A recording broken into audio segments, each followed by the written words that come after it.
I just wanted whatever is easier for you. All right, guys. All right. You guys want everybody to get started? Yeah. Nick, what's your name? Like, what's your job description at the close? Should I ask you that first?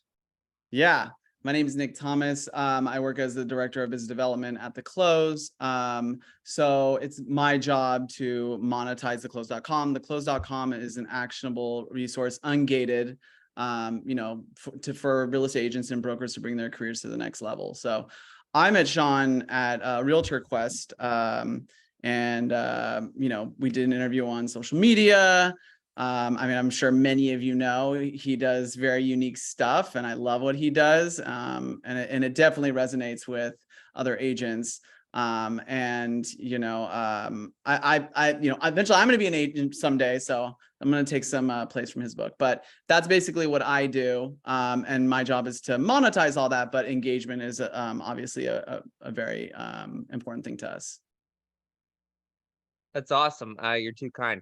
Tell us what the close is. How many subscribers have you got? Like, how did you guys get started with the close? Give us a brief little rundown. Yeah, well, actually, a lot of people just come to the Close by searching for the answer to their questions. So if they're like, what's the best real estate CRM in Google, or what's the best lead generation software, they come to us organically. And then we're editorially independent. So all of our writers are either agents now, currently, or in the past. Like I said, I do monetization advertising. So I can't tell the writers what to do because we're independent, but I work with advertisers to come in as like a payable, actionable answer to the questions they're asking for. So we have a pretty large newsletter community. So we send that out 3 days a week. I suggest all of you guys sign up for that by going to close.com and filling that out. We're going to share some articles with you today around specifically marketing. It's free. Like I said, if you have the time and you don't have the money, you can definitely execute these strategies. If you have both, make wise decisions. Yeah, how many subscribers do you guys have now? I was actually talking to the broke agent used to write for you guys, right? He was actually telling me you guys have a massive before I even got onto your guys' podcast, he was telling me about how impressed he was by how many people you have on your email list. Yeah, it's over 100,000, with the majority being US and Canada. And the engagement rate is pretty high. So at least 50% of those, or around 50% of those, open that email. And that goes out 3 weeks. So it says something about the content that we share. And we can talk a little bit about what some of the things that we do to kind of make sure that there is that high engagement rate, if that's something you're interested in. The email I would love that. big, and then we're growing our social and stuff. Nick, I have our total subscriber list with them without suppression if you want me to share. Sure. Katie here is our brand and marketing manager at the Close. I just asked her to be on the call with me as she gets to know our brand. She definitely needs to know Sean because he's a wild child. But yeah, I think we're at like that was my nickname in college. Without suppression, yeah, and I introduced myself before you hopped on the call. So without suppression, we're in July, as of July 22nd, we were at 127,000, and with suppression at 115,000. So well over 100K. And as Nick stated, we over 50% usually open rate and everything in engagement. So we share new articles, but we also share like our monetization money pages and what is trending.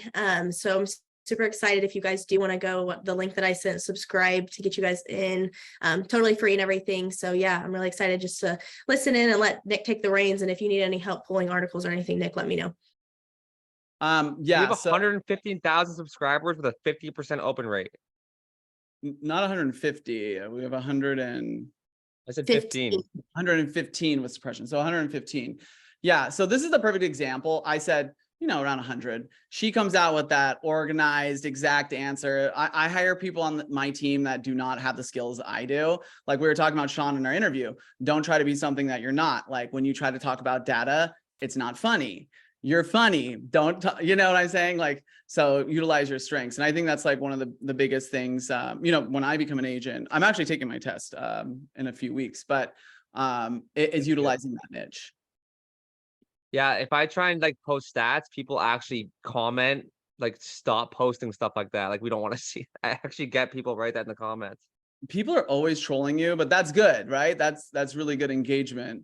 I already kind of know what my niche is going to be. I'm going to be like the style guy. Like I want to pick specific houses that are like because I have a hard time selling something that I don't necessarily love, but I can usually find something I love in most things. So I'm thinking with houses, if it just has something stylistic, it's like, look, we're going to sell this.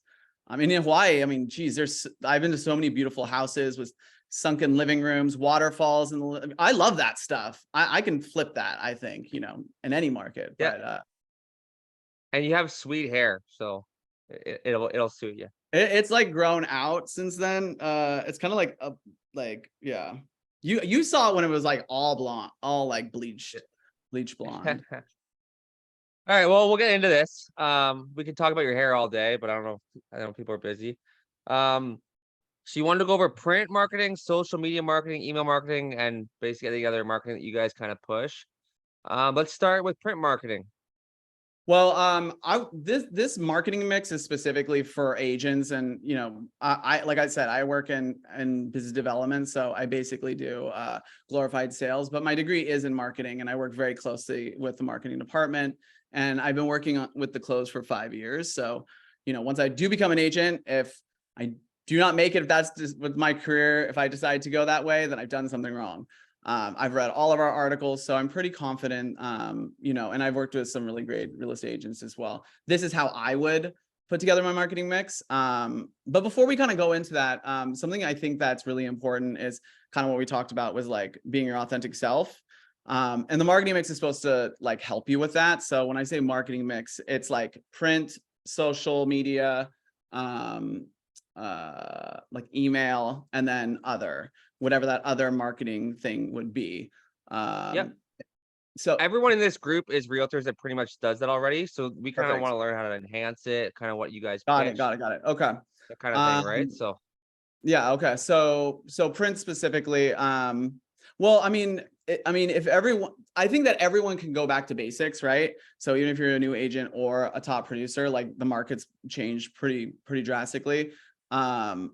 print will always need to be in your marketing mix, maybe less so depending on like what you're doing in other areas. But I anticipate obviously postcards are going to be utilized. One thing that I think is pretty cool that agents, I've kind of heard about, but maybe not explored yet, is like AI drafted handwritten letters. So that's like you're combining handwritten letters and AI technology. So it's kind of interesting because obviously with the market being harder, you have to make more of that personal touch, and a handwritten letter written by you, which really does sound like you, because it's like creepy technology. It is like way more effective. So I think that's kind of an interesting thing that's happening. There's one particular company called Addressable that we work with, but they do that. They've had a lot of success integrating what they've done with handwritten letters, like real estate data around like who's engaged with this language and things like that. It writes listing descriptions, drafts based on your personality, things like that. what's the name of that? It's called Addressable. So wait, it's an AI and they'll actually write handwritten letters for you? It's a machine that writes handwritten letters, and they've incorporated AI into their mix. So they've been developing this for a while, but they've released different versions since then. We're actually working on a review of their product now that should be coming out in a month or so, because I mean, everything around AI is so complex, mainly because everything's just starting. It terrifies me. To be quite honest. So I did a Barbie post this week, like a funny meme with Barbies. Every one of those pictures I generated from ChatGPT. Oh, really? Like, okay. A lot of people don't even realize that. Like it's like a thing of 5 memes. I made all of them in chat. I went to ChatGPT and I'm like, make me a picture of Barbie working at Starbucks. And it just generated that within 30 seconds. Yeah, but not the meme though. That you wrote. No, I add the words and stuff, but like the pictures, it's just crazy what it can do for you. I didn't know it could write so it can take your handwriting and write your handwritten letters. Well, it doesn't necessarily incorporate the style of your writing because it's just like a machine with a pen, but it can incorporate certain like words that you use, like general descriptions. I mean, obviously, like you learn in, well, this real estate school is a long time ago for you guys, but I just took it. So like you learn like you can't use certain words, and like you can't say like this is great for parents or something like that. So it incorporates all those rules and can incorporate your branding within the offering. But That is incredible though, 'cause I do 10 handwritten letters a week, right? So that would actually be you write extremely handwritten letters? helpful. Yeah, I do 10 a week. Oh wow, okay, awesome. Does anyone else do handwritten letters? Yeah. Have you always done it, or has it just been like recently? I've always done There's them. there's a couple companies that actually will handwrite them for you, but they get expensive and it's like $3 a letter. And if you're doing bulk, Yeah. it gets expensive quick. Yeah. Wes, Well, can you type those companies if you have any like in the chat if you know them? Wes is my good buddy. Ye- He's coming on in a Yeah, few if you weeks. give me a few minutes, I'll put them in the chat. You can even just if you want to do it later, just do it to the Facebook group. Okay, that's great. Yeah. So handwritten letters, like keep going on that a little bit because a lot of people I don't think they value the direct mail and the handwritten letters thing anymore. And a big thing I like to talk about with people with that is no one gets handwritten letters anymore. I hate even when I get mail because it's always something bad. So when I get even a handwritten letter, like Noelle wrote me one a few weeks ago, and like I loved getting that. It was so nice because I'm so not used to that anymore, right? yeah, and that's why it's so important. I mean, before the pandemic, it was like mostly leaning towards digital with way less print, and then and I see this just in the conference circuit, right? So we see who has budget, who doesn't. I mean, those booths are like 10 grand. So you go to this a few times a year, you'll start to see trends within which companies are making it, which ones aren't. And there was definitely a shift towards print once the pandemic started, because in the middle of it, because you really had to do everything you could to reach out to your sphere of influence, make sure you get that referral, be that go-to real estate agent. So definitely more important now than it was pre-pandemic. So you really have to do both digital and print. The question is, like, for your business specifically, what percentage of your time is that, and what percentage is your social media? Because it's all going to take time that you don't have. So you have to kind of make decisions on that. So yeah, delve into print marketing a bit. Are you suggesting there's AI like companies that can do those, like create those for you? Or like what kind of stuff do you suggest putting on your print marketing? I mean, honestly, most companies are coming out with like AI features of some sort. One I think is kind of just coming out now is the content for social media. So like the social media content providers, that will help you get engagement on your social media. I mean, obviously you have to build your brand and everything like that, but this is a way for it to post every day, and you just have like a library to kind of pull from. Those companies like Coffee and Contracts, Agent Crate, Porchlight, those are like they're like tools in your belt to get that engagement, to make sure you're top of mind. But that stuff has AI. The print AI, I would say like most companies have some kind of integration, or they're working on it, because it's just the future of tech. But right now, Addressable is the one that we're really watching, because they're developing a bunch of like programs within it that honestly I don't know every detail about, but I think they have 3 or 4 products specifically with AI and handwritten letters. Okay, yeah, and like what kind of stuff are you pushing with that with the print marketing, right? Like I don't know, like I struggle with what to put on my print marketing. That's what I'm saying. I might want to check out one of these AI programs to see what they're coming up with. I mean, I think you're creative as hell. Like I know you appeal to real estate agents. I don't know what that interaction is like outside. Like you said, like people laugh when I do stats, but stats are part of your job. So I hope they don't laugh, when you're Yeah. telling them. Oh, I do that in my print marketing and my email marketing and all that. I just mean when I post it to my social media because people aren't expecting that there. But I still like all of my my MailChimp stuff and my print marketing and stuff. I always add stats there, but I try and mix it up a little bit. Like I'll have a funny picture on there, just Sean King branding. Yeah, I mean, like, continue to do postcards. I mean, people are annoyed by door hangers, but in fact, I haven't seen a door hanger in a long time, but it's still, a suggestion by our writers to include within your mix. I would say postcards, and then like door knocking and like hitting the ground, building relationships in your community. that farm. And then, on social media, this is the other thing I was going to say, people go on social media and your website to find out who you are, because most of the time you're not accessible. Like that's somewhere that's like, hey, a friend told me about this real estate agent. They're not going to call the agent right then. They're going to, snoop around, look at your website, look at your social media. That's where you prove like who you say you are. So it's even more important to do the work there while sending the postcard. Because if you send a postcard, like that's not going to tell them very much. What are they going to do? Like call you and meet you? No, you're going to be like, go to my website, go to my social media. How I'm going to do it is social media. Like website is just a placeholder, but social media is really where they can see dynamic real-time information about what I'm doing, because my social media is going to be kicking. I do a QR code to like my Calendly link with all my social media, right? So they can all have something like, I don't know, let me see if I don't have them here, but yeah, here's the door hangers I'm doing. It's all the local restaurants in my area.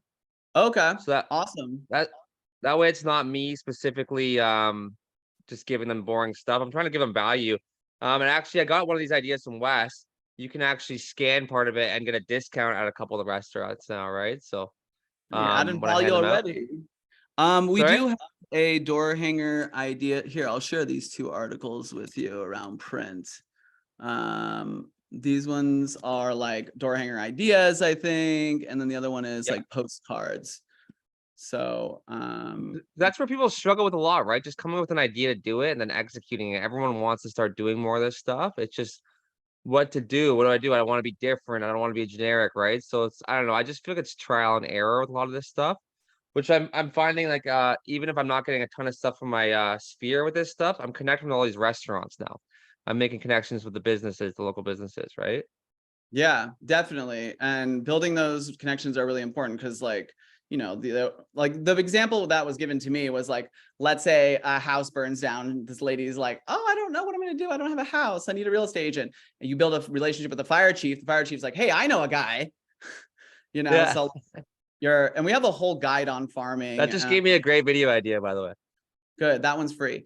But basically, you just have to like really utilize like, every creative aspect. And some people aren't creative, and that's fine. You just need to utilize other aspects of your marketing. Like you said, like if you're not the funny guy, maybe you're the stats guy. And that's why it's so important to kind of like be authentic, because you just struggle way less. Yeah, 100%. Like I always say, like, people are like, I'm not funny. I'm not funny. I'm like, well, I'm not serious, so I can't do the types of videos you're doing. So, and I actually enjoy a lot of serious videos. I learn things from those, or articles and stuff like that, right? So I feel uncomfortable making that stuff, but it doesn't mean you shouldn't make it. Yeah, no, for sure. Your stuff is interesting. So your social media, is it geared towards other age? It's geared like to your brand, right? Yeah. Okay. Because I see some other, I see like all sides, right? I see very, very edgy social media pages that I guess is part of their brand. And I see others on the other side, very traditional, no matter what age you are, very traditional, but to me, not very engaging. Yours, I feel like is right in the middle, where it's like very, very entertaining. Like I said, basically how I met Sean, like I reached out, was that Lord of the Rings video. I don't know if any of you saw it, not the most recent one, but the one that's like, you have my axe and blah, blah, blah, blah. And like, it was so funny and clever, it made me stop and remember you. So you got that going for you for sure. Well, I also, like I said, I was an entertainer before I was in real estate. I did stand up. So I post stuff, not even thinking. Sometimes I just literally want to entertain. I'm not even worried about real estate. And like I said, my last video had nothing that blew up, had nothing to do with real estate. And I'm up to 4 real estate leads from it. 2 were rentals, but 4, I have a listing appointment in a couple weeks. And like I said, it was just me being entertaining, me being my authentic self. It's almost like 2 million views now. And like I said, nothing to do with real estate. And I'm getting more business from that than any real estate video I've ever done. But I will say that if you didn't already have high engagement in your comments, if you didn't already have the algorithm working for you, it wouldn't have happened. So it doesn't matter like how good your content is, you still have to have some kind of strategy so that like things are built up. So when you do make those killer videos, that they're shared and well, when they come to my page, they see I'm in real estate. They see everything else now. Like if I didn't have that, they wouldn't have reached out to me to talk about real estate, right? So yeah, but that video blows up. They go to my page. Yes. They see that I'm a real estate agent and they see all the other stuff, and then they start talking to me, right? Or they shared my story and I engage with them, kind of thing, right? So Yeah, that's why I still love Instagram. It's still the number one for engagement. Like TikTok, I love. And YouTube Shorts, I'm still figuring out, and YouTube in general. But Instagram, you're just getting that engagement. Like I've had everyone in here, I've had full great conversations with, all from Instagram. None of it's from TikTok, right? So What about Threads? Are you on Threads? it's already, I don't know, it's just another app I have to open up every day, and it's my last one of the day I check. I'm on it and I'm using it, but I'm just like, I don't know. I still feel like Threads was not necessary, but I'm sure everyone will argue with me on that. I actually feel the same exact way. And in fact, they've lost half of their active users. So I think it's just a big Heard that. mistake. So that's why I held off on like fully ramping some kind of strategy there. But yeah, I think Instagram, Yeah. Facebook. When they copied TikTok, I understood because TikTok was blowing up, but like they're copying Twitter. It's like I thought Twitter was kind of dying, so they're copying a dying app. And now, like I said, if they integrated it into Instagram somehow, I thought it'd be great. Anyone else have any ideas of what they've been thinking with Threads? I would love if someone else came in. I want to hear different views on Threads. Kristen, you've been using Threads a lot. Yeah, I have been, but it is dying. Like, I think very fast. I posted, you were at my house this weekend, and we were having I an was. argument about whether or not it was dying. So I posted, is Threads dead? And I had 25 people comment or reply to it saying yes. But they're on it and they're reading it. So Yeah. Is there So some- I honestly see more people's threads in their stories when they share their story on Instagram than I do on the actual thread. I can't freaking scroll Instagram all day and then TikTok and then YouTube and then now Threads. I just can't do it. I like, you know what I mean? I need some sort of life. So is everyone mainly using Instagram for your engagement, or are you using multiple or using some other one as your primary? I think I'd everybody say, here is Instagram. I think, Danny, you do a lot of YouTube. Yeah, I think everybody else here is mainly Instagram people. Danny, yeah, you're using YouTube? Oh, that's what I was gonna pop on. I aspire to use YouTube, but I still kind of like you, I'm still kind of figuring out YouTube and then slowly getting into it. I do mainly Instagram and I need to start transitioning on different platforms. You have very good YouTube stuff though, Danny. Like yours is, you have very like hyper local kind of stuff with your personality. Like I feel like your kind of stuff would actually kill on YouTube. Because most people I know that are killing on YouTube are doing more hyper local stats kind of stuff, right? And they're getting people that are looking in their specific area. That's what I found. Like Tom Story, who we had on here, kills it on YouTube. All of his stuff is about like basically the Ontario, Toronto housing market, right? Yeah. Well, if you can crack that nut, it's the second most search engine on the planet. So if you're able to get that algorithm right, like you have access. I mean, I don't know.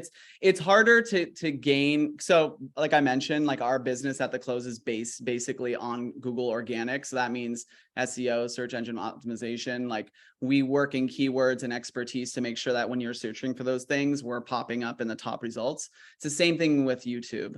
They're gonna look at like your profile, what videos you're creating. Are they getting engagement? Like, can they reference you as an expert other places?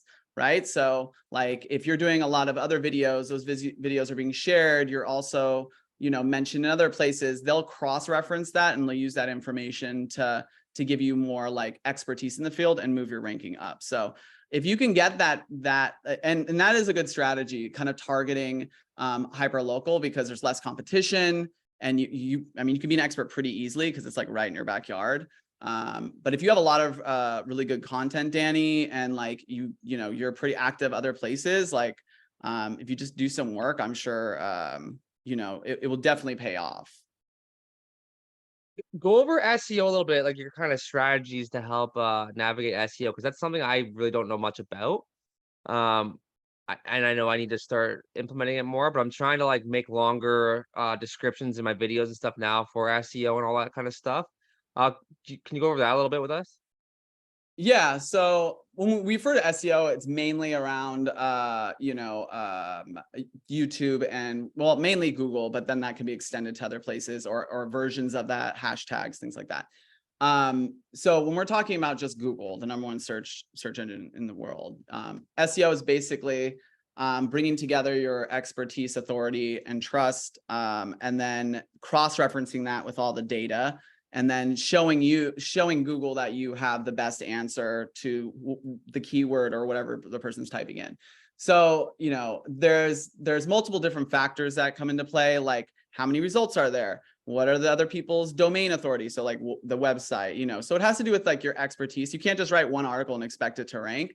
But you can do some like keyword mentions, and you would do research around using a tool to find out you know, what keywords people are searching for. What's easier is to have a company do this for you. Let's say you have a branded website and they offer that it's probably better and less work for you for them to do something like that.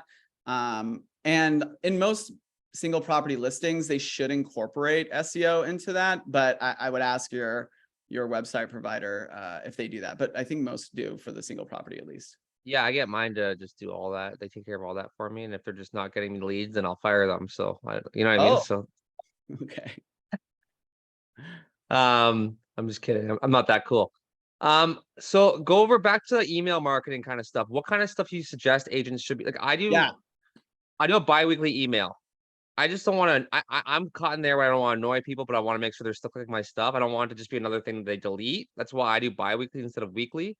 I have I'm up to about 450 people on my email list. It's all none of it's realtors. It's all just hyper local kind of stuff that I've gotten from cold calling, door knocking, my sphere. And like so one of the weeks I'll do the stats in that immediate area with like a mini article explaining what's going on in the market. And then the second one I'll do something kind of like I did one recently about a lot of immigrations leaving Toronto because of the prices. I did an article on that, like something interesting. So I don't know, but I feel like I don't have email marketing down pat. So I'd love if you Well, went over I mean, that a little.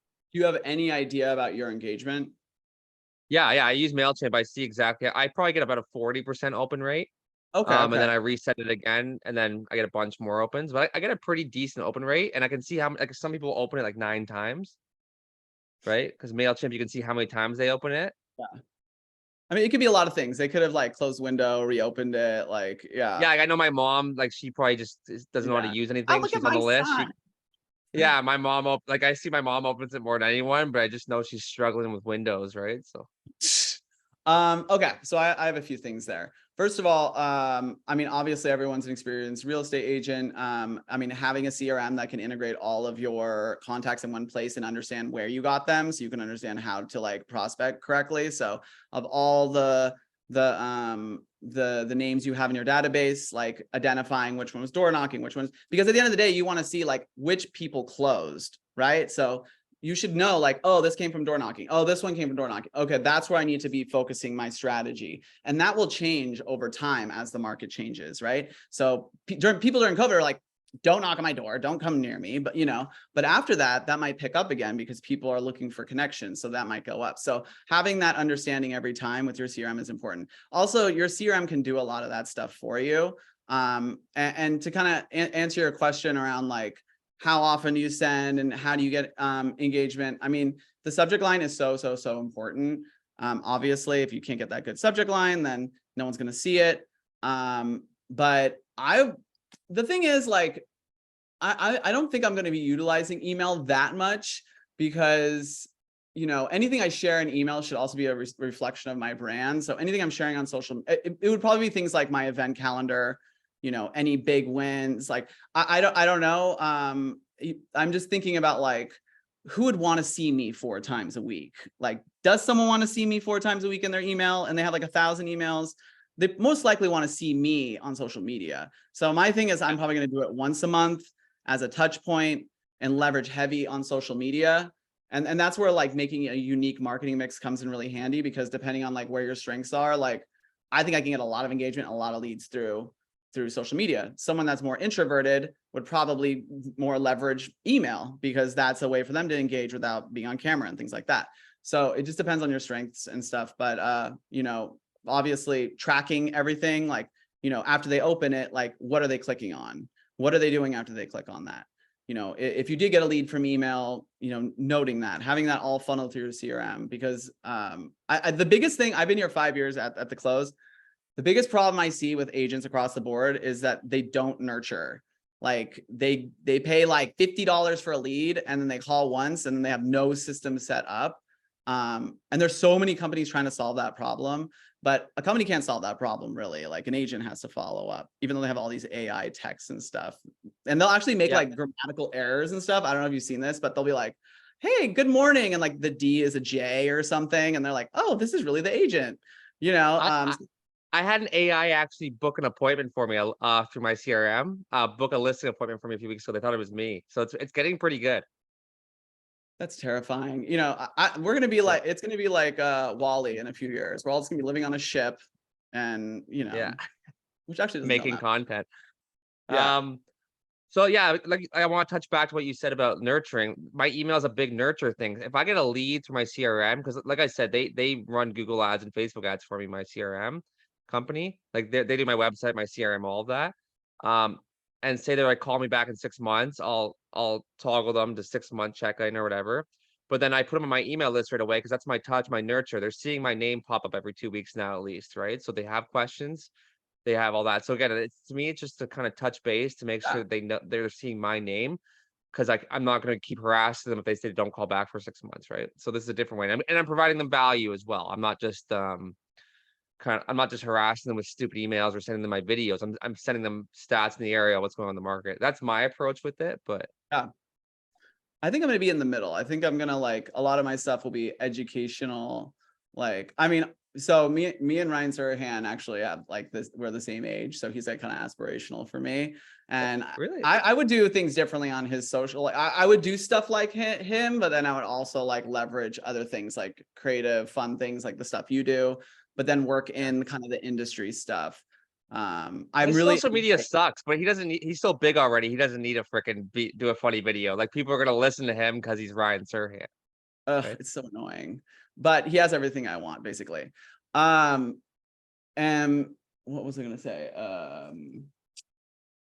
Yeah, so just like, you know, I'm really into like content creation outside my job too. Like I'm really into like doing interviews now. Like like you actually got me started onto this, but like more dynamic than what we did. We did like a sit down, and if you guys go to theclose.com, you'll see our interview. But it was more formal, and like I want to do more, like I'm doing them at Vegas actually. And when I talked to a broke agent, they were like, you should come to Dallas, but I don't know if I'll come to Dallas. I'll go to see you actually, because you come to Dallas. We'll have a great time. Yeah. Everyone here will be there pretty much. Oh yeah, for the most part. It's like a Tom Ferry event, right? Yeah, I didn't even go to one of his events last year. I just went to meet everybody. What was I gonna say though? Yeah, that interview was great though. I posted, it's all over my TikTok, my YouTube. I'm gonna start putting it on Instagram now too. I always just wait because the algorithm punishes when you post the same video twice. So because you already posted it, I wanted to wait a bit before I reposted it to Instagram. That's another thing too. Yeah. Oh, this is kind of a little bit off topic, but I think it's kind of interesting. Now there are, I don't know if you guys know who Little Me is. It's like it's an AI generated influencer that has 2 million followers based in LA. Have you guys heard of that? What's it called? Well, I forgot the full name. It's like me. You might know Katie, but it's like I call her Little Me, and it's not a real person, but all the videos look strikingly real. And it was like a pet project of this like evil corporation, but now it's turned into like just this like thought experiment. But like those are the things that we have to compete with in 5 years. There's going to be AI influencers that can create content better than you, faster than you, and know more than you. So like social media might not even be a thing really. There's going to be some other way, and most likely it's gonna be in person because an AI can't just like appear on the street. So I think in the next like 5 years, we're going to see a transition back to door knocking, to relationship building. And those that are, you know, not able to build relationships, it's going to be very, very difficult. And I just saw a presentation at Realtor Quest actually, around like AI and how, you know, there's been major shifts in real estate, right? There was like that book that I don't think anyone in this call saw the book, but there was this book where the MLS was before Zillow introduced like, yeah, so there was that transition. And then now we're moving into AI, and AI is going to replace all of your mundane tasks, right? So the things about texting, missing calls, things like that. You're going to have AI do everything for you. And if you are not someone that has the skills that you know, if you can't ask yourself, why are you a real estate agent? What are you doing differently? Then you're in trouble. Like, you know, people are raising their hand, I'm here for the community. Great. An AI can't do that, you know, so it should be something where it's not task oriented. It's more around adding value. But yeah, so I'm revving up for relationship building. Yeah. And for those people that are scared of door knocking, here's the best strategy with door knocking. If you just want to get out there, the next time you have an open house, just door knock the neighbors. The neighbors want to know what's going on with their neighbor's house always. Invite them to the open house, build a relationship there. That way you're not really harassing them. I find that's the best way if you're scared to door knock to get into there. That's what I do. I invite them to the open house and make a little flyer, right? I used to actually do open houses specifically for the neighbors the Thursday before the weekend.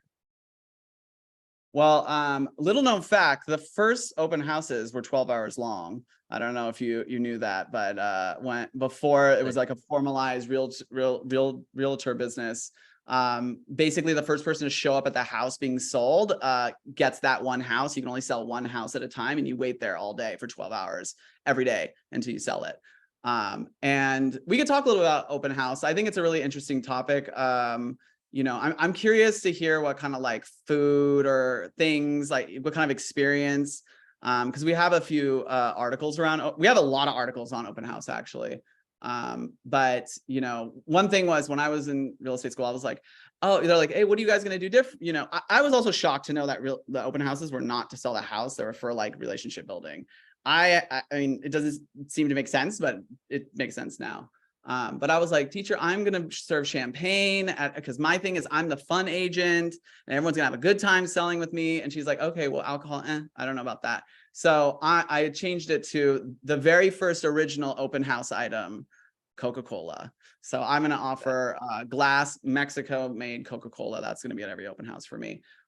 Here's how I know you're not an agent yet. You're excited about open houses. You haven't sat through a Sunday when no one shows up and you have all your champagne and your labeled water bottles all excited. Yeah, I mean, I don't mind. I'll bring people in. I'll be like, hey, you on the bike? Here, come look at this. You want a Coke? I think it's so important. I want to speak on as someone, I live in a neighborhood that is upcoming houses being built and stuff. And as Nick is talking about like the Coke and everything, something that's been really popular in the open houses in the homes in the subdivision I live in, they have their daughters come in and do a lemonade stand. And so their neighbors are coming in. One, we're all nosy. Like I have a house being built right next to me and the open house is next week.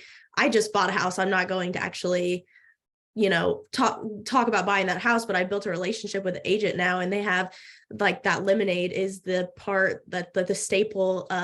People get to come see, you know, cute little girls and selling them lemonade and everything, and it's kind of a staple of it. And so I think just like you said, talking with neighbors is so important, because I met my agent and she sold our old house and got us this newer house because she's also the real estate developer. But I met her through other houses she's built in this neighborhood, just from living in a smaller community. So I think that I just wanted to, from someone that's lived the experience, it is so important to build a relationship with like the open houses, and something as simple as lemonade can kind of change the game. That's actually brilliant. Like just even to meet all the neighbors, a little lemonade stand, like as a marketing standpoint, that's like that lemonade's not going to sell the house, but it's going to get you more business, more relationships kind of thing, right? One of the neighbors might know someone who's looking to buy this house. It's another thing, right? So Yeah. March, Yeah. we're going to see a video of you with your nephew selling lemonade at your next open house. I just know it. You put that kid through hell, man.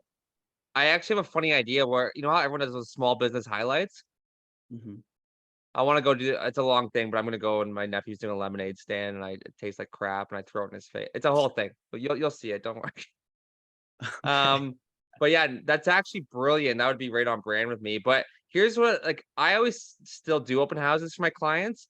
It's something like 5% of houses that actually sell with open houses now in our area. It's something like that. But I always just say it as like a marketing pitch. I'm like, if I can get you 5% more people in here, that can be an extra 10 grand in your pocket, right? But I'm always very clear. I'm like, mostly open houses are for my marketing, getting my name out there more than they are for selling the house nowadays. But I want to show you that I'm doing everything possible that I can for you to get you the most amount of money. That's why I do them. Yes, and not 30% under the buyer's ask. We just shared a Barbie meme as well. that did really Yeah. well. I mean, like just using, I learned that like this last week, like this is the first time we've incorporated like a big current event kind of thing, like into an experimental marketing post, and it worked really well. So, I mean, I'll probably be doing that moving forward with. Yeah, you guys were talking when we did our interview. You guys were talking about like bringing a DJ and a bouncy castle and all that. Like some people do these huge events, and again, that's not going to sell the house, but that's great marketing for you, right? If that's your thing, you don't have to do that, but if that's your thing, that's excellent marketing.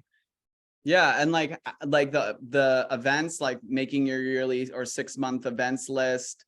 You know, I know that our broker writer loves to do the ice cream social, where he like buys out the ice cream parlor and is like, come for free ice cream in the summer. And like he can basically, I mean, it'd be rude to take the ice cream and not eat it while this guy is like, you know, building a relationship with you. So it works really well for him, you know, but I'm gonna come up with something myself.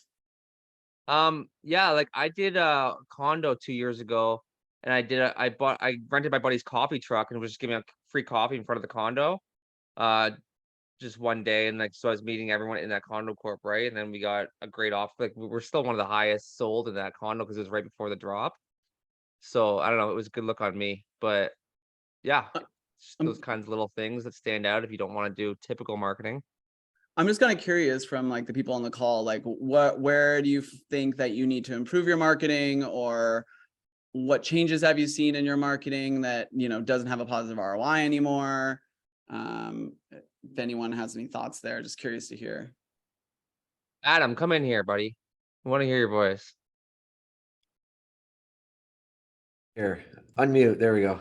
I don't know, man. Like, really, I'm just trying to stick it out right now. I think, if anything, just it's like being consistent, right? In terms of the email stuff, I have been thinking about email, kind of a different perspective. Like, so I do this nosy neighbor report, right? So it's basically weekly, and it's just the area update for the house that they're near, right? So it's just 2 kilometer radius, whatever, right? And it just basically tells them that, you know, like these are like the area stuff going on, right? And so that's kind of non-intrusive, I guess I would say, right? So it's like you're there like every week, like you're in their inbox, and then, you know, you're just kind of just providing value, I guess I would call it, right? But without being annoying. So I've found that has had people like, it's going to be you when they decide to get rid of their home, right? It's going to be you. So I think if you're just doing stuff like that, just staying in front. But at the same time, I also try to do like an email that's more personal. But to your point before though, like it's kind of like it's kind of annoying, right? Like you don't want to be like, you know, telling all these stories and stuff and being in their inbox every single week, but at the same time, you kind of want to be doing stuff different. So that's kind of where my hang up is right now, I guess, in terms of kind of balancing that, I guess. Well, one thing I will say is you can be as annoying as you want if your content is good. So social media is a great example. You can I mean, you should post every single day if your stuff is good. That is extremely difficult to do, but that will make sure that you're getting, if you can ensure that the quality of your content in your emails is good, you can send it twice a week. Like we send our newsletters 3 times a week. It's because we offer value and the people know what they're going to get, and it's something new and dynamic all the time. And the other thing is when I see your branding, I don't find it annoying. Like the clothes, when I see that pop up, you're right, because I'm always worried about annoying people too. But I can see you guys pop up every day. That wouldn't annoy me, knowing your brand, knowing what you guys are doing, right? I don't mind annoying people, but only if I have good stuff to say, you know. Salesmen have to annoy a little bit, you know. What's that? Sorry, salespeople have to annoy a little bit. Oh, for sure, for sure. I've sent so many follow-ups. Sometimes the follow, like, you know, because I work with big companies, and sometimes it's just CEO. I'll send 4 or 5 emails, and I'll get like a little more like persistent, and then I'll get a response. So like sometimes it's okay to be annoying. What I would ask you, Adam, like, do you know what your engagement is on that email? Or like, do you know if what you're presenting is working? So I know there's a good open rate. I'm not exactly sure the numbers, but I have a pretty good open rate, which I think I'm pretty good with the lines at the, you know, to get them to open. But again, it's with real estate. It's like there's only going to be so many people at like a certain amount of time, right? Like it's a long sales cycle, right? Like you're looking at 5, 6, 7 years, whatever it is, right? So that's kind of where I come from. It's like these people want to hear from me for every day for 7 fucking years. You know what I mean? So it's like, Well, so that's kind of where I, you know, value. you know, Yes, exactly. so there is something you can do about that. You can understand your engagement rate. Like, let's say, like, so Sean, you mentioned like stats and things like that. If you put a link to an outside source, you can track that. Like, is the stuff you're talking about interesting enough as bait for them to click? You can understand what the click-through rate or what people are engaging on within like the guide, right? So we've done tests like that where like we used to have Meme Monday at the top of our email.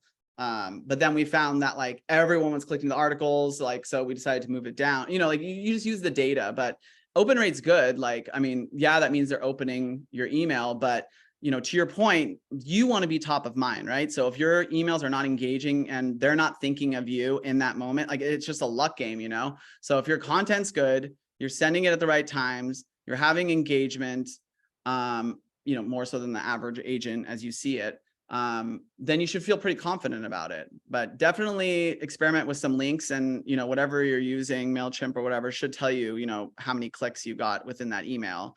And you can think, and, you know, like basically a good open rate for our open rates are anywhere between like 1% and 3%. So 3% is like really, really good, depending on the list size that you have. And like, you know, always going through that list as well, and just kind of, you know, funneling that through your CRM, because some are maybe clicking every single week. Then you can start experimenting with different types of content. You know, if you're talking about the market specifically, even though like that's not the purpose, like because the market's hot and people are engaging, then that's the time to start reaching out to like your like warm leads, like, you know what I'm saying? Like making that extra effort. So using data to make your decisions, basically. Yeah. Knowing your metrics is so freaking important. That's something I didn't value my first couple of years, just like knowing what people want to actually see and what's working. Like the metrics, even with your social media, your mail outs, everything, right? Like your email marketing, the metrics is just something I undervalued in my first couple of years so hard. Yeah. Yeah. It's a tough game. Yeah. Noel, you're doing stuff with Buffini. Can you come in here and tell us a little bit like what kind of stuff they do for you? I won't keep you guys on here too long. We usually try and keep them like half an hour to 45 minutes, but you've been giving such great tips, we went a little longer. But yeah, we'll get Noel on here, and then if you want to like wrap up some of the stuff you do and where we can follow you, where we can find you, and all that kind of stuff, we'll go there. Unless you have anything else you want to say, Noel, come on in. Yeah, I love the Buffini system. It was Lana a few weeks ago who also said she's a really big fan. He's just an old school realtor who really puts an emphasis on relationships. So I pay $200 Canadian a month. And as part of that, I get a hard copy mail out. So I just got my marketing package yesterday. So I love it because there's real estate stuff, there's not real estate stuff. It's always different. They're beautiful, they're shiny, they're colorful. So this month's topic is estate planning. It's two-sided. On the back is a checklist. It gives people an opportunity to walk through the things that they should be considering. So this goes out once a month to my database. And then 2 weeks after this, I send out an email, which is also kind of a follow-up. It's a similar article with similar content. So that's what I get through my system. So I get an email once a month, and then I get my hard copy. And then there's a massive database of all sorts of other marketing that he does. And it's my CRM as well. So I'm really loving the Buffini system. For the most part, I love the content. I think people enjoy getting something like that in the mail every month. And I get lots of people who will snap a picture and say, hey, this was so great. I shared this with my aunt. I shared this with my neighbor. So it's been good, and it's a reasonable spend for me.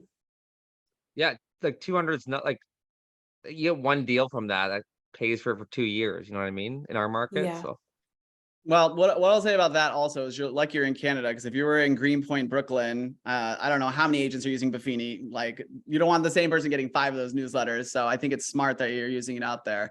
But yeah, no, I researched Buffini. We have our own proprietary coaching platform that we're developing, but we're developing for version 2. And I studied Buffini. He's interesting. He's definitely one, like I put him along the lines of the legendary, like, the fairies and things like that. the Sean's, The what? the Sean, no, never mind. Sean King? Is that what you were trying to say? Yeah. Oh, okay. Yeah, the Sean Kings. Yeah, no, yeah, for sure. 10 years from now, we're going to be like popping champagne. You're going to have a booth. Like you're going to be having a Guinness with Buffini's, Absolutely. yeah. But, yeah, I mean, so go ahead. I was going to say one last thing around just everything else, but. Yeah. Well, so that was awesome, by the way. Got a lot of great tidbits. You know what I mean? Like it's always good getting a different perspective on things, right? Because we're getting so many perspectives from big realtors. It's nice to get it from an actual like marketing company, what they think, right? Um, this will be broken down to a bunch of little clips, right? In case anyone missed this. So it'll be all over Instagram, TikTok, and everything. Let us know where we can follow you and all of your social media and everything. Yes, you can experience me in person in a city near you, but you can find us at theclose.com. So that's theclose.com on Instagram and Facebook. But I mean, Instagram is where the good stuff is. And then obviously our website is available to you 24/7, free, ungated content. And then sign up for our newsletter. That's like where a lot of like the new articles we have go there first. All the new updates go there. We feature products, we have memes, like all that good stuff. So I'd say social media, use our website as needed. And then I'll send you some of these articles and some other ones around marketing to you, Sean, so you can share it. And if they want to take a look at it, they can. Yeah, and if you guys didn't check the comments, there's tons of great resources they've been posting throughout this whole chat for those AI companies they talked about and stuff. We will be posting all this to Facebook in case you miss anything, right? So because I want to go through all of these AI companies and see what I can do. Because the more I explore these, like every time I explore ChatGPT more and all these and Bard, I'm finding so many cool, unique things that are helpful, right? And I hate how much I love it because I'm terrified of AI. But there's so many No, you're things not. that are just so. You're basically a robot by this point, like. You know what? I did do a video called Robo Realtor in case you all missed that. It was really, really funny. Hey, keep it down over there. I'm sure you do editing though, right? Like for your videos. Sorry? You do a lot of I editing do. for your videos, right? I edit all my own videos and I'll never let AI do that.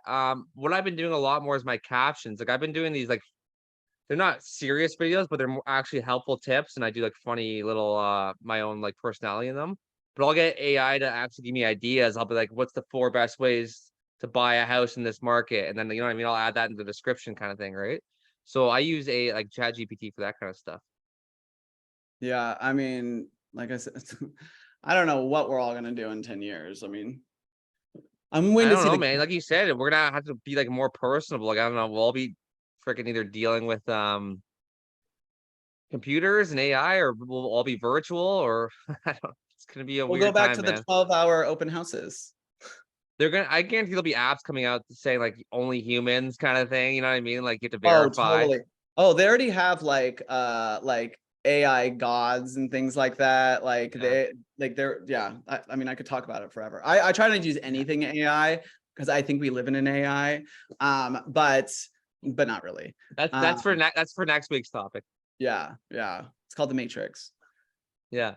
Yeah, there'll be only humans, like only fans. That's an idea I'm working on with Bill Gates. Yes. Anyway. All right. I hate when I tell a joke and I see no one laugh. Like Richard didn't even Well, smile they're all there. muted. They're laughing. They're muted. Yeah. Anyways, that was great, man. Yeah, like the turnouts are usually small for these, but like I said, we're doing these more for the content. I'd rather a small, intimate group with these where people can join in, and then we're gonna do like a wide variety of content and ranges with what we can do here, right? So. Yeah. Was any of this helpful for you guys? Like just to kind of go through this, even if you're like, top producers or later in your career. I know a lot of this kind of is basic or back to basics, but I hope we said something that was useful for you, or at least introduce you to the close, so it could be a free resource for you. No, I found it extremely helpful. Just like I said, just touching base on the stuff that we needed to do more, right? Like, and what's working, what's going on with AI.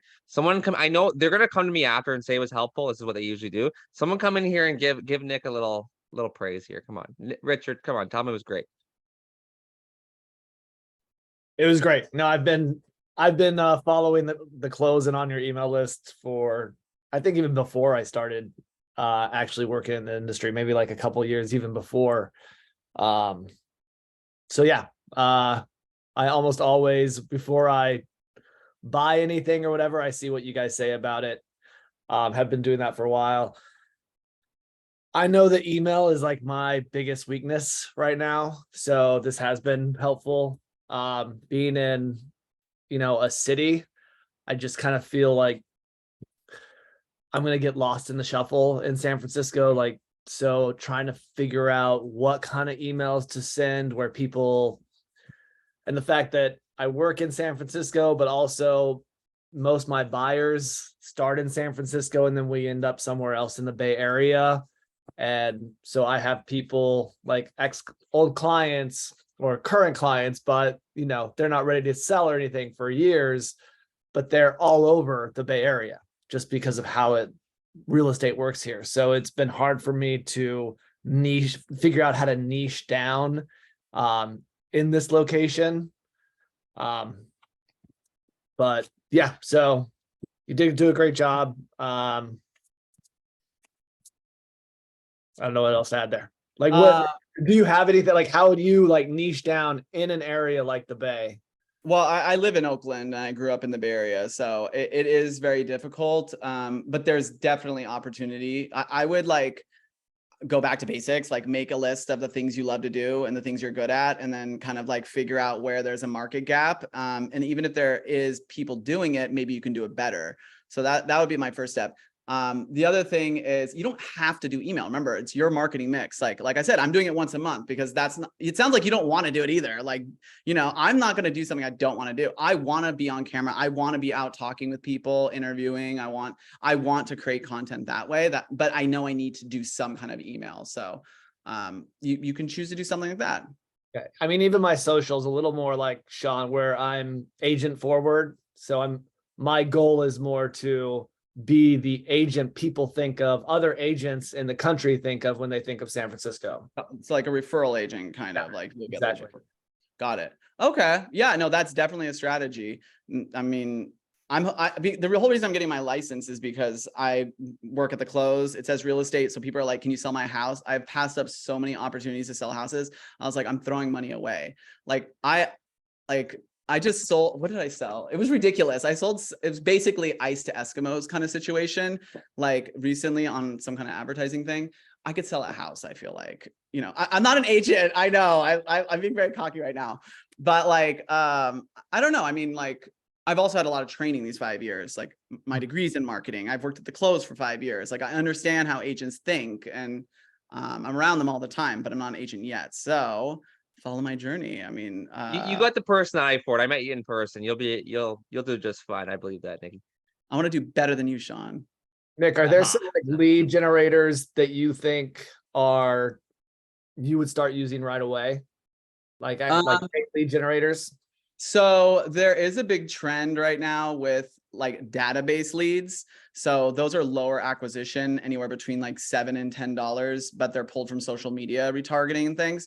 So they are leads, they are unique, but they are much higher funnel. So you're going to have to nurture them. But hey, if you need to figure out your nurturing sequence, you need leads at a cheap cost that are like somewhat like in the middle of the funnel, like that's a great opportunity. Don't spend 40, 50 bucks on a lower funnel lead if you don't have that nurturing system built out, right? And don't put all your sphere of influence because they're not ready at all. You've already kind of you've already like had conversations. So I would say like there's some companies that are doing this right now and they're relatively new, like focus. So they're offering like kind of flat rates. So I know one's Market Leader Boost. I think it's Market Leader. It's run by Market Leader, but specifically for social media stuff.